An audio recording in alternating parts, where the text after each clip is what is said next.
Hola a todos y bienvenidos de nuevo. Hoy continuaremos estudiando esos argumentos que utilizamos comúnmente para la interpretación jurídica, que ya dijimos que pueden consistir en una serie de aforismos, máximas o axiomas jurídicos formados por la práctica y que a menudo se utilizan por la doctrina y la jurisprudencia, aclarando que ninguno de estos tiene un valor absoluto ni debe de ser aplicado de forma exclusiva, sino que debemos de irlos complementando incluso también con los métodos de interpretación que ya analizamos previamente del Código Civil, de lo cual les dejo también toda la información en la descripción de este video, como también en la esquina superior derecha para que puedan tener el panorama completo. Así es que hoy vamos a analizar el argumento de contradicción, mejor conocido como contrario sensu.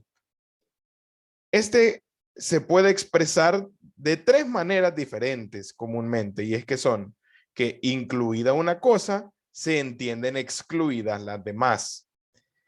Quien dice de los unos, niega a los otros.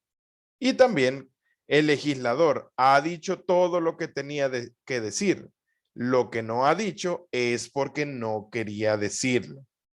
Por lo tanto, al analizar estas tres oraciones, lo que implica es que si en una disposición se mencionan expresamente a ciertas personas, materias, supuestos, obligaciones, prohibiciones, permisos, etcétera, se entiende que este autor de la norma, que generalmente puede ser, por ejemplo, el legislador, ha excluido de la aplicación de la consecuencia respectiva a todo aquello que no esté ahí incluido. Uy, van a decir, es como, no entiendo.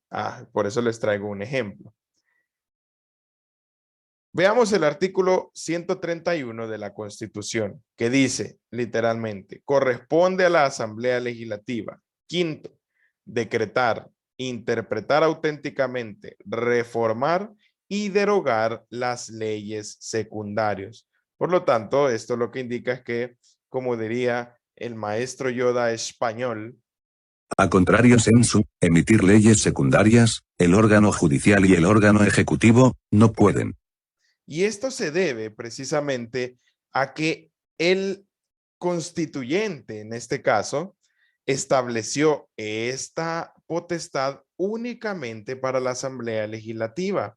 Por lo tanto, al no mencionar a ningún otro órgano o institución del Estado, se entienden, a contrario sensu, excluidas, que es precisamente de lo que estábamos hablando acá. Que si está incluida una cosa, es decir, incluida la Asamblea Legislativa, se entienden excluidas las demás, es decir, el órgano ejecutivo, el órgano judicial y cualquier otra institución del Estado. Por lo tanto, esa es la forma práctica de verlo. Pero también hay otros elementos que tenemos que considerar al aplicar el argumento de contrario sensu.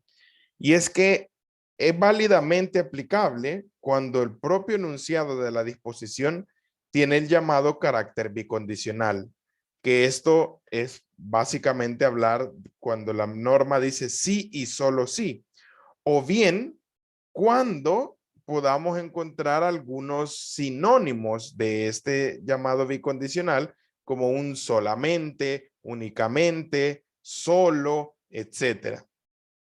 O también se puede dar cuando mediante la interpretación le asignemos dicho carácter a las normas jurídicas. Sin embargo, sabemos que en ocasiones no se puede atender únicamente a su tenor literal, sino también a la intención de la disposición, por lo que tenemos que ser siempre bastante meticulosos al momento de revisarlo, que es, por ejemplo, con el caso que analizábamos de la Asamblea Legislativa, en ningún momento veíamos que decía le corresponde sí y solo sí, o le corresponde solamente, o le corresponde únicamente a la Asamblea Legislativa, sino que por la intención de la misma Constitución logramos comprender que se excluyen a los demás órganos del Estado para tal atribución.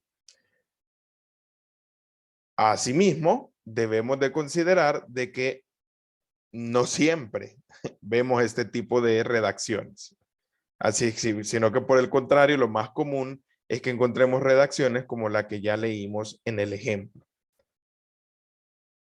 Otro elemento a considerar es que el argumento debe aplicarse con mesura, porque el silencio del autor de la norma no prueba nada por sí solo, y porque a veces interpretar la intención de la disposición puede generar también consecuencias contrarias, y por lo tanto debe de verse con mucho cuidado y analizarlo objetivamente también para poder identificar cuándo es que sí procede en realidad el tema de contrario sensu.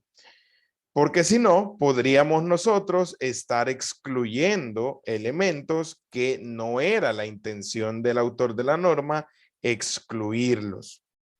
Como por ejemplo, cuando se vienen a dar algunas listas que no son taxativas y nosotros interpretamos, sí, son taxativas porque a contrario sensu no están determinadas en esta lista. Entonces, debemos de poder interpretar cuando estas listas, por ejemplo, en realidad son ejemplificativas y no taxativas. Y por supuesto, también hay que tener en cuenta que el argumento ha tenido un resultado más operativo cuando se regulan situaciones excepcionales o especiales, porque ahí sí, digamos que es mucho más fácil considerar cuando estamos frente a una de estas listas taxativas. Por lo tanto, debemos de ser cuidadosos también en comprender cuándo es que algo sí está excluido, cuándo no está excluido, porque por ejemplo, si ustedes pueden pensar en una disposición que diga que se prohíbe reproducir sin permiso artículos de revistas jurídicas. Ah, muy bien. Entonces no puedo reproducir artículos de revistas jurídicas, pero sí podría reproducir libros jurídicos, sí podría reproducir sentencias o precedentes que desarrollen entonces elementos jurídicos o no. Ese tipo de cuestionamientos nos tenemos que hacer y poder entonces acompañar este aforismo de contrario sensu también con más métodos de interpretación para llegar a una respuesta definitiva en cada caso que lo deseemos aplicar. De modo que finalizamos en esta ocasión con este video, siempre recordándoles que con su like, su suscripción y algún comentario nos ayudan muchísimo a poder seguir creciendo con más videos y mejor contenido siempre para que todos puedan ir aprendiendo cada vez más sobre las normas jurídicas salvadoreñas. Me despido y nos vemos en otra ocasión.